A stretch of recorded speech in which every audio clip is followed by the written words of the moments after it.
திரையில் ஒன்றாக Rajini Kamal. Super star Rajinikanth and Ulaganayagan Kamal Haasan fans எல்லாருக்குமே ஒரு ஹாட் நியூஸ். நீங்க எல்லாருமே ஆவலா எதிர்பார்க்கிற ரஜினி கமல் காம்போல ஒரு படம் சீக்கிரமே வெளியாக போகுது. ஆனா நீங்க நினைக்கிற மாதிரி இது புது படம் இல்ல. 1979ல கே பாலச்சந்தர் இயக்கி வெளிவந்த படம் நினைத்தாலே இனிக்கும். இது ஒரு கிளாசிக் மியூசிக்கல் படம். இதுல கமல் ரஜினி 2 பேரும் நடிச்சிருப்பாங்க.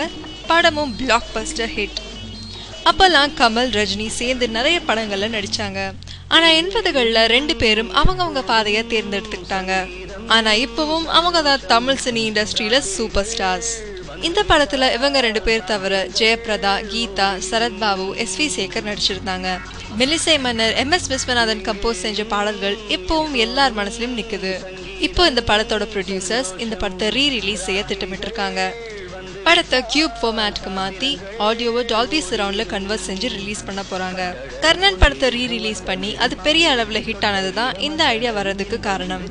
ரஜினியையும் கமலையும் ஒன்னா ஒரே ஸ்க்ரீனில் பார்க்க ஆசைப்படும் கமல் ரஜினி ஃபேன்ஸ்க்கு கண்டிப்பாக இந்த நியூஸ் சந்தோஷத்தை தரும்.